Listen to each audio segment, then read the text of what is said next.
Votre invité à présent dans la grande interview en direct sur Boursorama, c'est Pierre Barnabé. Bonjour. Bonjour David. Et merci d'être avec nous sur Boursorama, directeur général de Soitec, leader mondial des matériaux innovants pour les semi-conducteurs. À chaque fois que je vous pose la question pour qu'on largue personne, ce que vous faites concrètement, vous êtes un maillon précis de la chaîne de valeur des semi-conducteurs. Il y en a partout, des puces dans les téléphones, dans les voitures et dans l'IA. Vous êtes très en amont. Vous faites donc, expliquez-nous ce que vous faites très simplement. Très simplement. Oui, je vais essayer d'être très simple. La quasi-totalité des semi-conducteurs sont construits sur des bases en silicium. Le silicium, c'est ? Le silicium c'est des matériaux qui sont fabriqués à partir du sable, pour faire très simple. Donc on va faire chauffer à très très haute température ce sable pour en faire des lingots. Et après, on les découpe en plaques. Et sur ces plaques sont fabriqués les semi-conducteurs. Exactement. Donc nous, la plaque de silicium, on a réussi à la rendre intelligente avec des technologies françaises issues du CELT qu'on exploite depuis 30 ans. Et on associe ces matériaux qui à la base sont inertes pour les rendre intelligents.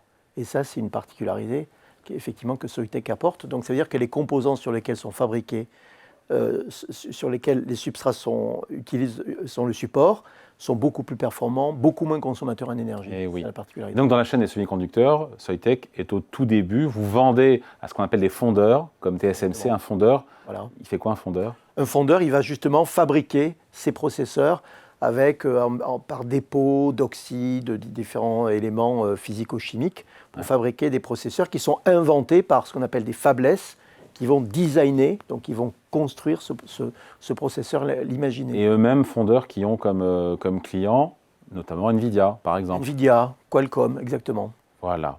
Bon, voilà, c'est pour qu'on situe ce que vous faites concrètement. Vous avez publié vos résultats en début de mois.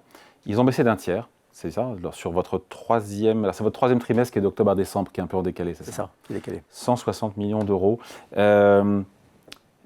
Comment on le voit ce chiffre ? Parce qu'on peut se dire, ça baisse et tout. On se dit que, je crois que c'est votre point de vue, que vous êtes sur un point d'inflexion. C'est ça que vous voulez retenir, si on veut voir le verre d'eau à moitié plein ? Oui, c'est plus qu'un point de vue. C'est une réalité qui a d'ailleurs été saluée tout récemment. Oui. Donc on a eu une période très faste jusqu'en 2021-2022, où on a équipé avec un seul produit beaucoup de nos téléphones un peu partout dans le monde. Soitec équipe 100% des smartphones dans le monde.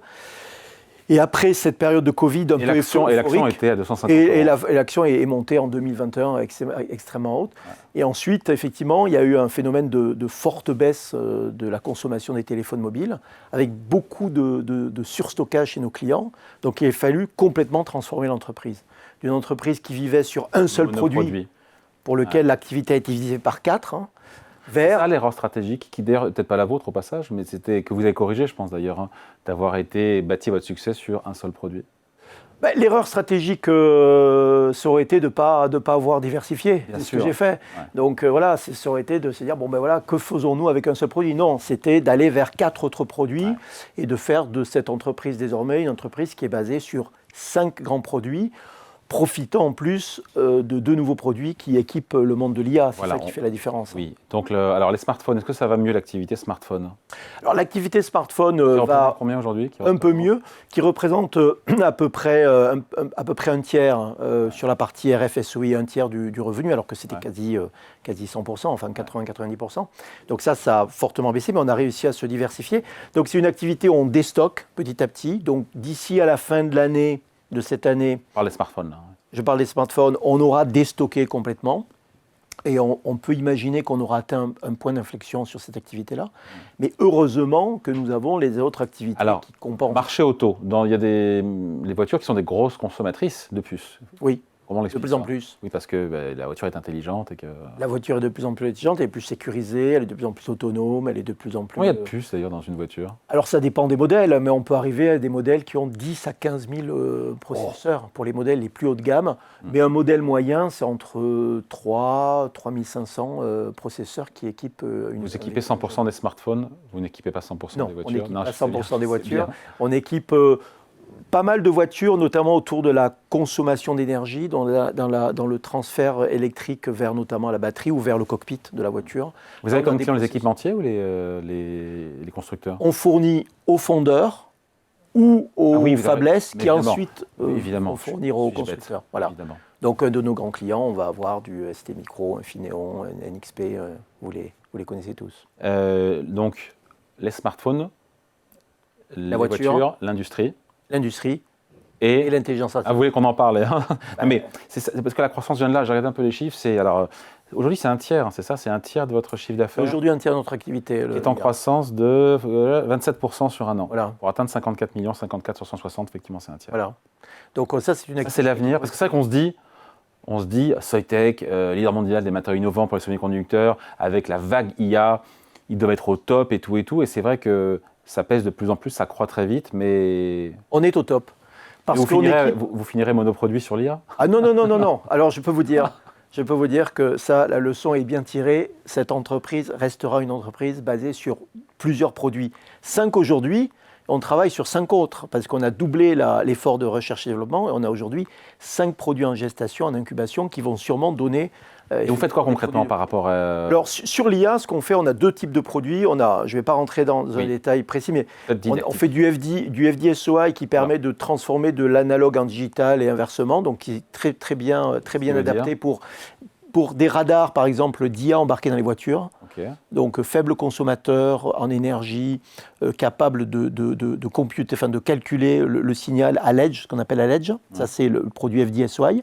Et puis après, on a un produit Photonics, donc qui transforme les électrons en photons et qui permet de communiquer les données dans les data centers. Ouais.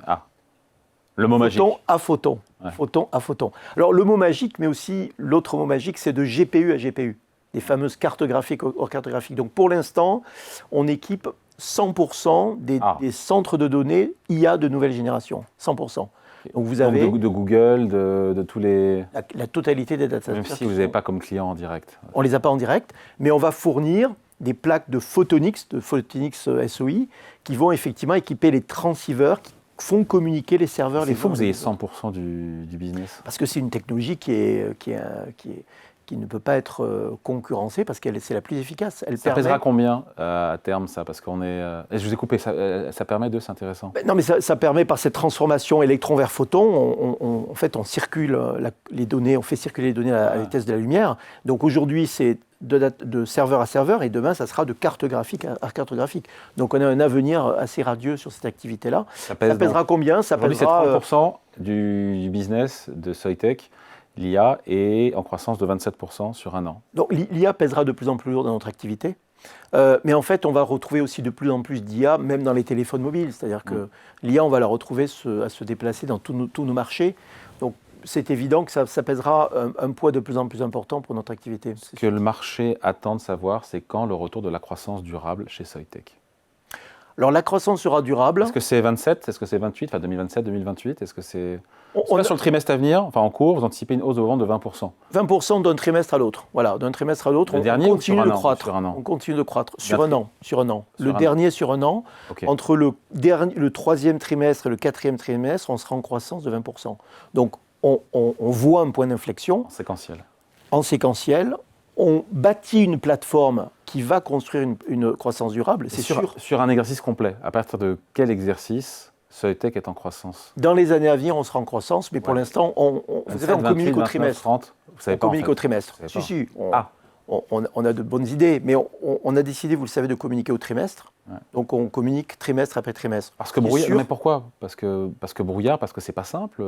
Il y a encore c'est un marché où on parlait du téléphone mobile, donc on attend la correction des inventaires. On parlait de l'automobile, il y a encore des incertitudes sur l'automobile. L'IA marche très très bien, donc il faut combiner cet ensemble. Ce qui est sûr, c'est qu'aujourd'hui, on a un point d'inflexion, on a bâti une plateforme de croissance et on va croître à nouveau de manière durable dans les années à venir.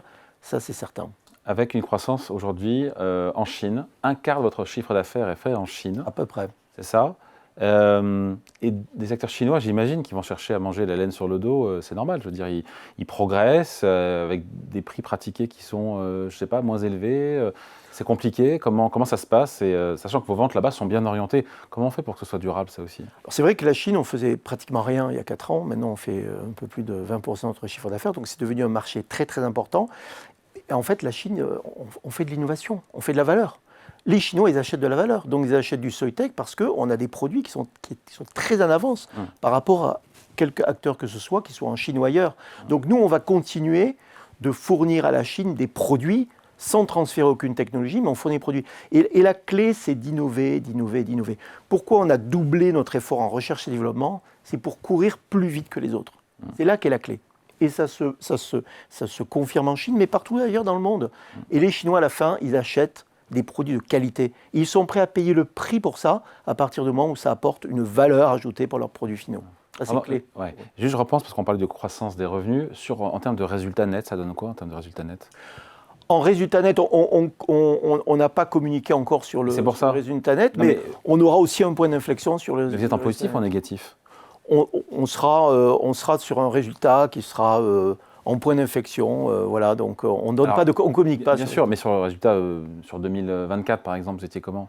Sur 2024, on avait un résultat net qui était assez conséquent, tout simplement parce qu'on avait un chiffre d'affaires qui était relativement important. Puis après, il y a eu une forte baisse du revenu.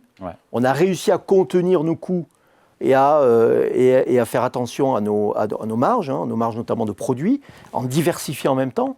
Et ça nous a permis d'avoir ce point d'inflexion tant sur le niveau. Donc on est en bas de cycle quelque part, je pense. On est en bas de cycle. Parce que ceux qui se disent, oh là là, mais c'est vrai que le cours de l'action, il faut qu'on en parle aussi, a beaucoup bougé, mais quelque part, parce qu'on est monté, vous étiez 16 novembre 2021, l'action valait 240, elle est à 35 aujourd'hui. Il s'est passé beaucoup de choses, moins 70% l'an passé, plus 60 depuis le début de l'année. On a compris ce qui s'est passé avec une baisse de chiffre d'affaires, c'est ça. Après, vous êtes quelque part un peu en bas de cycle, c'est ça mon idée. On est en train effectivement de passer le bas de cycle. Donc vous aviez un produit, des surstockages, avec une forte baisse de ce marché, donc qui a amené ce produit à une division par 4 de son activité. Les 4 autres produits qui ont permis de compenser très largement cette baisse. Et donc on est dans cette transformation, on est exactement dans ce point d'inflexion. Et à partir du moment où, vous savez, on a des usines dont la charge est importante pour générer de la profitabilité, donc on commence à voir une charge repartir dans nos usines. Si je prends l'exemple du Photonics dont je parlais, on a beaucoup plus de demandes que ce que l'on peut fournir. Donc ça va effectivement jouer vers une croissance du revenu dans les années à venir et une très forte amélioration de la profitabilité. Ouais, avec encore une fois aussi en toile de fond, ce qui a pu altérer un peu votre rapport au marché, c'est beaucoup d'avertissements sur résultats. Et c'est vrai que chat échaudé craint l'eau froide, donc même si depuis le début de l'année, encore une fois, plus 60%, mais les 240 paraissent très loin. On est à notre 4e trimestre où on fait ce qu'on dit, on dit ce qu'on fait. On a changé aussi notre méthode de communication, puisque il y a quelques années, on communiquait sur plusieurs années, puis sur un an. On a décidé de communiquer depuis 2 ans maintenant au trimestre. Au jour le jour. Au trimestre. Tout comme tous les autres, en fait. On s'est juste normalisé par rapport aux autres. La totalité des acteurs des semi-conducteurs communiquaient au trimestre. On avait une particularité, c'est qu'on communiquait à plusieurs années ou à l'année. On est revenu dans la normalité parce qu'il y a eu un phénomène d'incertitude, on en a parlé sur l'auto et sur la téléphonie mobile, on s'est normalisé et désormais ce que l'on fait, c'est qu'on fait ce qu'on dit, on dit ce qu'on fait petit à petit et on redresse l'entreprise, elle est redressée désormais, elle est diversifiée, elle est beaucoup plus innovante et les années à venir... pourquoi vous partez? Pourquoi vous avez annoncé votre départ en octobre dernier? Moi, je l'ai annoncé, c'est pour des raisons personnelles, c'est quand même une intensité... La transformation d'une entreprise comme Soitec, à partir du point de départ que vous aviez évoqué, c'est quand même énormément d'efforts, c'est beaucoup d'intensité, c'est énormément de déplacements et de voyages. Et alors que j'ai vu le redressement de l'entreprise et que désormais elle est positionnée pour croître à nouveau et être profitable avec 5 nouveaux produits à venir, des équipes formidables qui sont restées aussi autour de moi, et puis beaucoup d'innovations dans lesquelles on a mis, je pense que c'était le moment, une fois que mon devoir était accompli, d'effectivement de faire attention à moi. Laurent Rémont va prendre votre succession en avril. En avril, oui, tout début avril. Il vient de Infineon. Infineon, c'est ça? Oui, tout à fait. Il connaît bien le marché des semis. Son principal défi à relever, ce sera quoi? Accompagner cette croissance, accompagner cette diversification, faire en sorte que la totalité de nos produits, qui aujourd'hui sont à 100 millions de dollars et plus, aillent à 200 millions de dollars et continuent. Son enjeu, ça va être de voir des demandes arriver, affluer de nos clients sur nos nouveaux produits et de pouvoir faire face à ces demandes et pouvoir livrer. C'est ça qui va être son enjeu. Et donc d'accompagner cette croissance. Et deuxièmement, de faire en sorte que dans les 5 nouveaux produits qu'on est en train d'inventer, il y en ait quelques-uns qui deviennent des produits commerciaux à succès. Ça, c'est ça qui va être sa grande mission.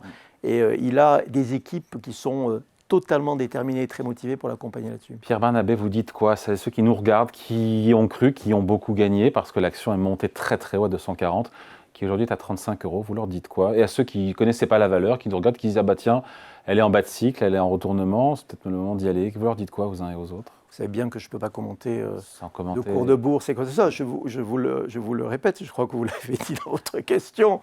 C'est une entreprise qui s'est transformée profondément, qui est désormais basée sur 5 produits, sur toutes les géographies du monde et notamment la Chine, qui a désormais 20 clients qui composent 90% de son chiffre d'affaires alors que c'était que quelques clients il y a 4 ans.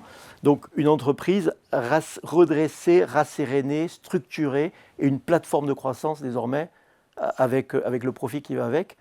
Voilà, j'en dirai pas plus. Vous savez où vous allez aller, où vous serez dans quelques mois? Jusqu'au 31 mars, on ne parlera que de Soitec ensemble. Et après, si vous voulez, on reparlera du futur. Allez, le rendez-vous est pris. Merci à vous. Entretien avec Pierre Barnabé, directeur général de Soitec côté à la Bourse de Paris sur le SBF 120. Merci. Merci David.